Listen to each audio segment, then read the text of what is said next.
Students, आज हम बात करेंगे प्रॉपर्टीज ऑफ डिटर्मिनेंट्स के ऊपर। मतलब हमारे पास कोई भी एक स्क्वायर मैट्रिक्स हो, जैसे कि चले मैं फर्ज करता हूं कि मेरे पास एक स्क्वायर मैट्रिक्स ए है जिसमें के 2 रोज और 2 कॉलम में ले रहा हूँ। ठीक है, मतलब 3 रोज 3 कॉलम भी हो सकते हैं, लेकिन मैं एक मैट्रिक्स ले रहा हूँ जिसमें 2 रोज और 2 कॉलम में बनाऊंगा, जो कि इसकी एंट्रीज हैं 2, 3, 5 और 0। ठीक है, अब इस तरह से कि इस मैट्रिक्स का जब हम डिटर्मिनेंट लेते हैं, मतलब जो कि हमें ये बताता है कि ये मैट्रिक्स सिंगुलर है या नॉन सिंगुलर है। मतलब अगर सिंगुलर हुआ तो इसका जो इस मैट्रिक्स ए का है, इसका इन्वर्स जो है वो एग्जिस्ट नहीं करेगा। ठीक है, इन्वर्स हम यूँ कहेंगे, इन्वर्स जो है वो इन्वर्स यहाँ पर चले लिखते हैं, इन्वर्स जो है इसका वो डज नॉट एग्जिस्ट। ठीक है, और अगर फर्ज करें ये हुआ नॉन सिंगुलर, ठीक है, मतलब इसका डिटर्मिनेंट लिया हमने, मतलब इसका डिटर्मिनेंट लिया, अगर जीरो आंसर आया तो सिंगुलर, और अगर डिटर्मिनेंट लिया और आंसर जीरो ना आया,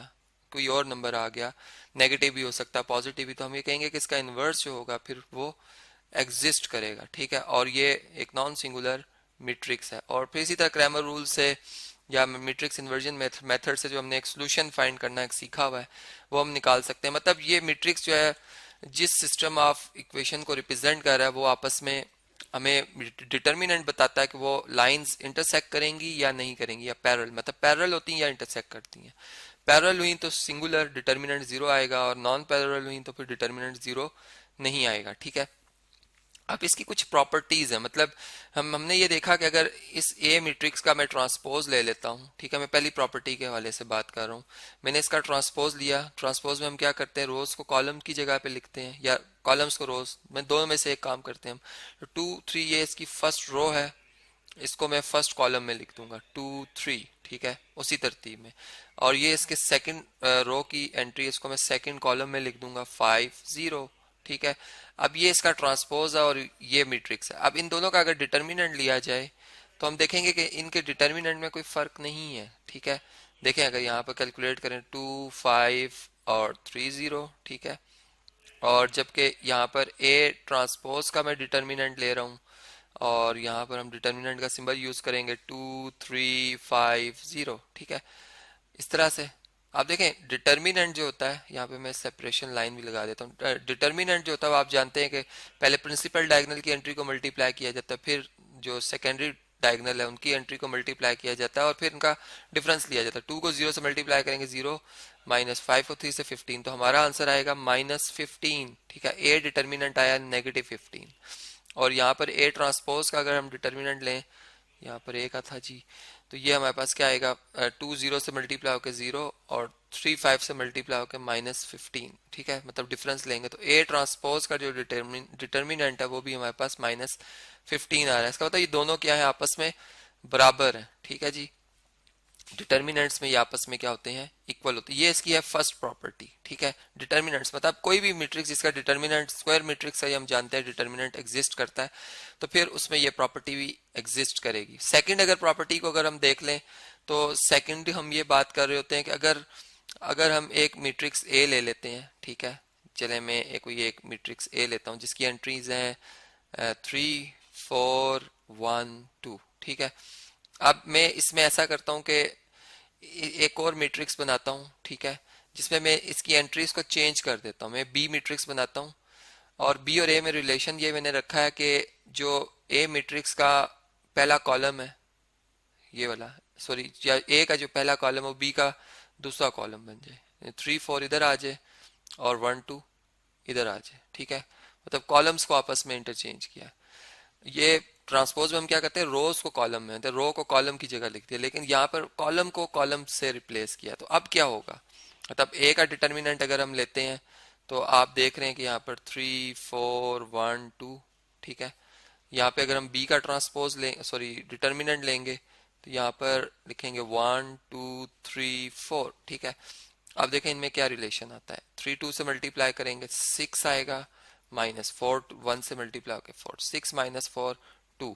यहाँ पर ए डिटर्मिनेंट 2 आया है, जबकि यहाँ पर अगर आप देखें तो हमारे पास 1 मल्टीप्लाई बाय 4 4, और -2 मल्टीप्लाई बाय 3 6, यह आ जाएगा -2। मतलब कि उस वही क्वांटिटी है लेकिन नेगेटिव में है। तो इसका मतलब कि जो इनके डिटर्मिनेंट्स हैं वो एक दूसरे के एडिटिव इन्वर्सेस हैं, क्योंकि 2 और -2 का अगर आप ऐड करें तो वो क्या आंसर आता है, वो आंसर आ जाता है 0। ठीक है, तो इसका मतलब कि ए जो है वो नेगेटिव, जो इसका डिटर्मिनेंट होगा ए डिटर्मिनेंट मैट्रिक्स का जो डिटर्मिनेंट होगा वो बी मैट्रिक्स के डिटर्मिनेंट का नेगेटिव है। ठीक है, ये नेगेटिव है एक दूसरे के, तो ये भी एक प्रॉपर्टी एग्जिस्ट करती है। अब ये 3/3 का मैट्रिक्स हो या 4/4 यही रिजल्ट आएगा। ठीक है, यहाँ पे चूंकि हमने प्रॉपर्टी को सही समझना था इसलिए मैंने जो स्क्वायर मैट्रिसेस ऑफ ऑर्डर 2 ले रहा हूँ। डिटर्मिनेंट्स आप जानते हैं कि स्क्वायर मैट्रिसेस का ही एग्जिस्ट करता है।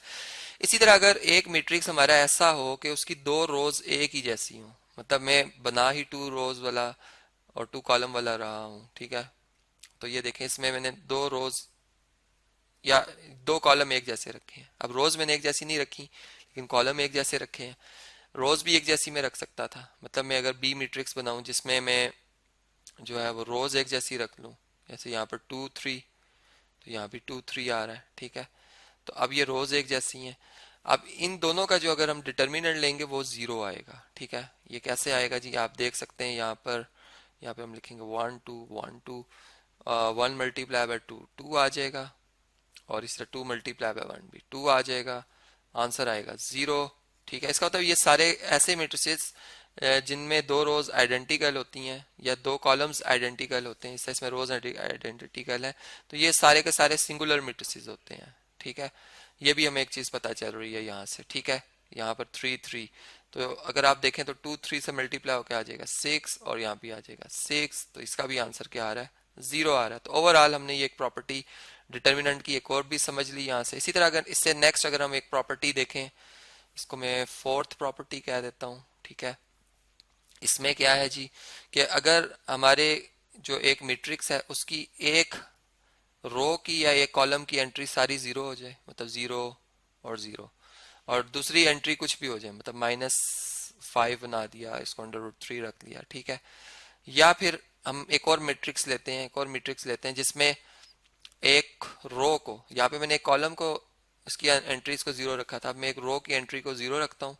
और दूसरी रो की एंट्री को मैं 0 नहीं रखता, मतलब फर्ज करें 7 और 2 रख देता हूँ। अब भी मेरा जो डिटर्मिनेंट आएगा वो 0 आएगा। कैसे, आप देख सकते हैं कि यहाँ पर 0 0 आएगा। ठीक है, यहाँ पर -5 √3 आएगा। ठीक है, अब इनको अगर हम मल्टीप्लाई करते हैं तो 0 √3 से मल्टीप्लाई होकर क्या आ जाएगा, 0, और ये वाला 0 इस -5 से मल्टीप्लाई होकर 0 हो जाएगा, तो 0 -0, मतलब 0 -0 एक्चुअली 0, चूंकि नेगेटिव इसका कोई साइन नहीं होता, 0 एक न्यूट्रल साइन है, इसका ना पॉजिटिव साइन ना नेगेटिव, तो इसका जो आंसर आएगा वो हमारे पास 0 ही आएगा। ठीक है, जबकि यहाँ पे अगर हम देखें, या इसको हम यूं भी लिख सकते हैं कि 0 को हम यूं लिखते हैं ये 0 है। ठीक है, प्लस करें हम -1 मल्टीप्लाई बाय 0। ठीक है, तो ये 0 बन जाएगा, तो 0 + 0 हमारे पास बनेगा जो कि 0 आ जाएगा। जबकि इस केस में भी ये 0 बनता है और ये भी 0 बनता है, तो इसका भी डिटर्मिनेंट जो हमारे पास आएगा वो 0 ही आएगा। ठीक है, जो मैं बात आपको समझा रहा था। फिर इसी तरीके से अगर हम ये देखें कि हमारा कोई एक मैट्रिक्स ए है जो कि हमारे पास है, फर्ज करें 3 2 1 4। ठीक है, और इसको मैं किसी भी स्केलर नंबर से मल्टीप्लाई करता हूँ, मतलब मेरा जो के स्केलर नंबर है फर्ज करें वो 4 है। ठीक है, अब मेरे पास जो के ए मैट्रिक्स होगा वो बेसिकली क्या होगा, के मेरा है 4, इसको मैं मल्टीप्लाई कर रहा हूँ 3 2 1 और 4 से, इस मैट्रिक्स की तमाम एंट्री से मल्टीप्लाई कर रहा हूँ। ठीक है, तो अब देखें यहाँ पर अगर हम देखें तो ये हमारे पास जो है वो, मतलब या फिर हम यूं भी कर सकते हैं कि अगर एक रो से इसको मल्टीप्लाई करें। ठीक है, सिंगल एक रो से अगर मल्टीप्लाई, चले अभी फिलहाल हम सारे मैट्रिक्स से मल्टीप्लाई करते हैं।